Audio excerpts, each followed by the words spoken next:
Hello friends, ये है Ford eco sport. इसके अंदर प्रॉब्लम आ रही है एसी में। इसका जो एसी है वो ऑन नहीं हो रहा है। अभी मैं आपको चेक करके बताता हूँ। गाड़ी अभी स्टार्ट है और एसी मैंने अभी इसका ऑन कर दिया है। लो पर ही है, एसी ऑन है इसका।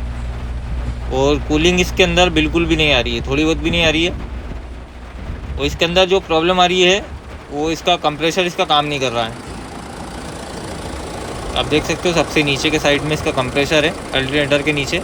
कंप्रेसर इसका घूम नहीं रहा है, चल नहीं रहा है। इसकी वजह से हमारी कूलिंग नहीं आ रही है, नहीं तो यहाँ पर ये पाइप ठंडा हो जाता है। और बाकी जो इसकी गैस आती है, गैस भी ख़त्म हो जाती है तो भी प्रॉब्लम आती है। बाकी गैस वगैरह सब ओके है इसके अंदर। मीटर से इस पर चेक करवा लिया है, गैस इसकी ओके है। तो सबसे पहले इसका फ्यूज़ चेक करना पड़ेगा। आगे वाले फ्यूज़ बॉक्स में इसका फ्यूज़ आता है और रिले भी आती है। तो सबसे पहले इसका फ्यूज़ चेक करते हैं। इसका जो डायग्राम है, इसके डायग्राम पर सिर्फ नंबर लिखे हुए रहते हैं। बाकी लोकेशन जो किस चीज़ का कौन सा फ्यूज़ है वो इसकी डायरी पर आता है, जो कंपनी से डायरी आती है उस पर आता है। और ये वाला फ्यूज़ है हमारा F29 वाला, एसी का फ्यूज़ है कंप्रेसर का। ये वाला फ्यूज़ है हमारा 75 एम्पियर का। तो इसको मैं बाहर निकाल लेता हूँ, बाहर निकाल के चेक करते हैं। फ्यूज़ निकाल लिया इसका और फ्यूज़ इसका ओके है। आप देख सकते हो जो इसकी बीच की रॉड है ए वाली, वो टूट जाती है अगर फ्यूज़ उड़ता है तो फ्यूज़ को मैं उसी जगह पर वापस लगा देता हूँ। और अब इसकी रिले चेक करेंगे। एसी कंप्रेसर की रिले भी आती है और यहाँ पर आप देख सकते हो R9 वाली इसकी रिले है, तीसरे नंबर की। ये वाली हमारी रिले है एसी कंप्रेसर की। तो मैं इसको निकाल लेता हूँ। रिले भी बहुत कमी से ख़राब होती है।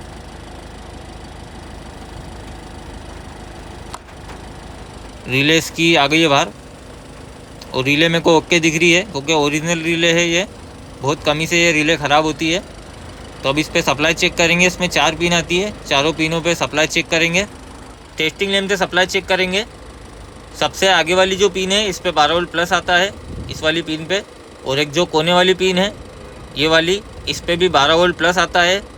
और जो बीच वाली जो पिन है ये वाला हमारा कंप्रेसर पे गया हुआ है बाहर। जब रिले ऑन होती है तो यहाँ पर सप्लाई आती है और कंप्रेसर ऑन होता है। और जो सबसे कोने वाली पिन है हमारी लास्ट वाली, इस पर 12 वोल्ट माइनस आता है, वोल्टेज आता है। जब हम स्विच अंदर से ऑन करते हैं, एसी ऑन करते हैं, जब जाके इस पर वोल्टेज आता है माइनस वाला, तो सबसे पहले इसकी सप्लाई चेक करते हैं प्लस वाली। इसको मैंने माइनस में लगा लिया है, प्लस सप्लाई चेक करना है। गाड़ी अभी स्टार्ट है। सबसे आगे वाली पिन पे चेक करते हैं पहले। इस पे 12 वोल्ट प्लस आ रहा है हमारा। अब कोने वाली पिन पर चेक करते हैं। इस वाली पिन पर 12 वोल्ट प्लस नहीं आ रहा, आप देख सकते हो। और जो ये फ्यूज़ है, फ्यूज़ पे भी एक बार चेक करते हैं। जो आगे वाली पिन पे हमने सप्लाई चेक करी है वो इस फ्यूज़ से सप्लाई जाती है। यहाँ पर आती है सप्लाई फ्यूज़ से। और जो कोने वाली पिन है इस पर भी 12 वोल्ट प्लस आता है, बाकी वहाँ पर प्लस नहीं आ रहा है। और अब इसकी माइनस सप्लाई चेक कर लेते हैं एक बार। जो ये कोने वाली पिन है इस पर सप्लाई चेक करते हैं एक बार। माइनस वोल्टेज आता है उस पर। दूसरे टेस्टिंग लैंप से चेक करना पड़ेगी। ये दूसरा टेस्टिंग लैंप है, इसमें छोटा वाला बल्ब लगा हुआ है हेडलाइट की पार्किंग का। इसी से सप्लाई चेक करना पड़ेगी। एक बार मैंने यहाँ पर लगा दिया प्लस में, और माइनस सप्लाई चेक करना पड़ेगी, क्योंकि बड़े वाले बल्ब से हमारा बल्ब ऑन नहीं होगा। इससे हमारी सप्लाई चेक हो जाएगी। तो इसको मैं यहाँ पर लगा देता हूँ।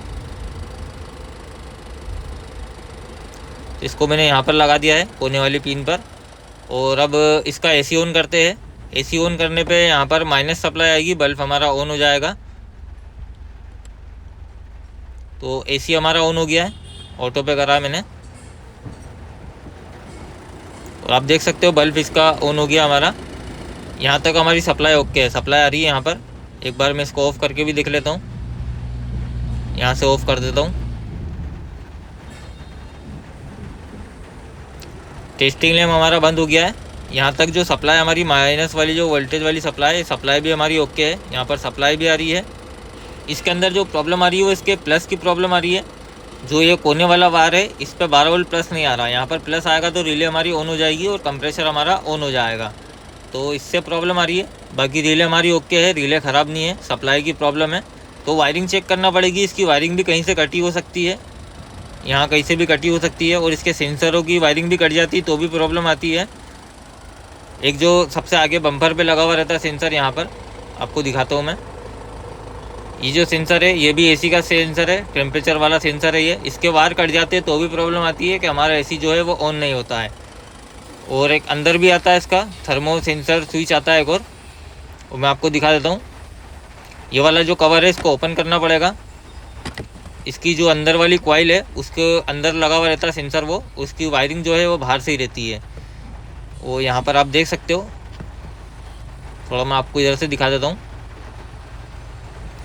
ये वाला जो सॉकेट है, ये सिलेटी वाला जो सॉकेट है ये वाला, इस पर ग्रीन कलर का वायर आपको दिख रहा होगा, ग्रीन और एक पर्पल वाला वायर है। इन दोनों में से भी अगर वायर कट जाते हैं तो भी प्रॉब्लम आती है, और सेंसर भी ख़राब हो जाता है तो भी प्रॉब्लम आती है। तो इसको तो डायरेक्ट करके भी चेक कर सकते हैं, दोनों वायरों को आपस में मिलाएंगे तो एसी हमारा ऑन हो जाता है अगर ये सेंसर ख़राब होता है तो। पर्पल वाला जो वायर है और ग्रीन वाला जो वायर है, दोनों वायरों को आपस में मिलाएंगे तो एसी हमारा ऑन हो जाएगा अगर सेंसर ख़राब होगा तो। और इसके HPLP स्विच से भी प्रॉब्लम आती है, अगर उसकी वायरिंग कट जाती है तो भी प्रॉब्लम आती है, या स्विच ख़राब हो जाता है तो भी प्रॉब्लम आती है। जो यहाँ पर लगा हुआ रहता है ये वाला स्विच है, HPLP वाला स्विच, इसकी वायरिंग कट जाती है तो भी प्रॉब्लम आती है। इसको भी डायरेक्ट चेक कर सकते हैं। इस पर सॉकेट निकालने के बाद सॉकेट को अगर आप पानी में डुबाओगे तो एसी हमारा ऑन हो जाता है, तो इस तरीके से इसको भी चेक कर सकते हैं। बाकी इसकी वायरिंग भी मुझे ओके दिख रही है, वायरिंग मैंने चेक कर ली है। और इसके अंदर एक और फ्यूज़ आता है एसी का, इस वाली डिक्की के अंदर फ्यूज़ बॉक्स है, उसी के अंदर इसका फ्यूज़ आता है एसी का। और यहाँ पर मेरे को डायरी भी मिल गई है, इस डायरी से भी आपको डायग्राम दिखाता हूँ मैं कैसे चेक करना है। यहाँ पर आप देख सकते हो ये जो फ्यूज़ लिखा हुआ है ये फ्यूज़ बॉक्स की लोकेशन है। यहाँ पर आप देख सकते हो 108, 109 और 116, ये 3 पेज है हमारे फ्यूज़ बॉक्स के। इस पर पूरा आपको डायग्राम मिल जाएगा, और किस तरीके से आपको चेक करना है वो भी मैं आपको दिखा देता हूँ। तो सबसे पहले 108 नंबर पे चलते हैं। ये 108 नंबर पे है, और ये हमारा डायग्राम है जो आपने आगे देखा था। जो हमने फ्यूज़ चेक करा था 29 नंबर वाला, ये वाला फ्यूज़ है।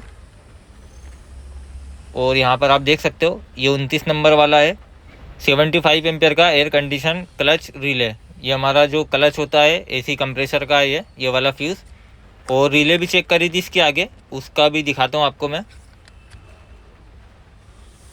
यहाँ पर आप देख सकते हो ये R9 वाली हमने रिले चेक करी थी आगे, और इसका जो डायग्राम है वो भी दिखाता हूँ आपको। ये आप देख सकते हो ये R9 वाली है एयर कंडीशन, ये वाला हमारा एसी की रिले है। और जो अंदर वाला फ्यूज़ बॉक्स है ये इसका डायग्राम है, ये वाला फ्यूज़ है हमारा F01 वाला। यहाँ पर आप देख सकते हो ये भी 75 एम्पियर का है, 1 नंबर वाला एयर कंडीशन क्लच वाला है, ये रेन सेंसर का है। ये वाला हमको फ्यूज़ चेक करना है एक बार, ये अगर फ्यूज़ उड़ गया होगा तो भी प्रॉब्लम आएगी। तो सबसे पहले मैं इसकी डिक्की को ओपन कर लेता हूँ। यहाँ पर ऊपर भी 2 स्क्रू रहते हैं, इन 2 स्क्रू खोलने के बाद और एक यहाँ पर से कवर निकलेगा ये वाला, तो हमारी डिक्की ओपन हो जाएगी। लॉक में बैठी हुई रहती है डिक्की है, डिक्की इसकी ओपन हो गई है। और डिक्की के पीछे आप देख सकते हो यहाँ पर भी इसका डायग्राम है जिस पे सिर्फ नंबर लिखे हुए हैं। और ये हमारा फ्यूज़ बॉक्स है, और ये वाला हमारा फ्यूज़ है, यहाँ पर आपको दिख रहा होगा कोने वाला 75 एम्पियर का फ्यूज़ है। तो मैं इसको बाहर निकाल लेता हूँ और निकाल के इसको चेक करते हैं। फ्यूज़ इसका निकाल लिया मैंने, और यहाँ पर आप देख सकते हो ये इसका फ्यूज़ उड़ चुका है, बीच में से आप देख सकते हो पूरा अलग हो चुका है ये फ्यूज़। तो शायद इसी की वजह से प्रॉब्लम आ रही होगी। ये वाला फ्यूज़ हम चेंज करते हैं पहले। ये 10 नंबर का फ्यूज़ है, ये वाला फ्यूज़ लगाएंगे, और ये पुराना फ्यूज़ है तो मैं इसको लगा देता हूँ। लगाने के बाद हम सबसे पहले सप्लाई चेक करेंगे। फ्यूज़ इसका लग गया है, टेस्टिंग लैंप से सप्लाई चेक करते आगे। जो हमारी सप्लाई नहीं आ रही थी वहाँ पर चेक करते सप्लाई हमारी आई कि नहीं आई। तो इसको मैं लगा देता हूँ वापस माइनस में, प्लस हमारा आ रहा है। अब चेक करते कोने वाली पिन पर, तो यहाँ पर आप देख सकते हो प्लस हमारा आ चुका है कोने वाली पिन पर। यहाँ पर जो प्लस नहीं आ रहा था हमारा, ये प्लस सप्लाई हमारी आ गई है। और अब मैं इसकी रिले लगाता हूँ। रिले लगाने के बाद अब इसका एसी ऑन करके चेक करते एक बार।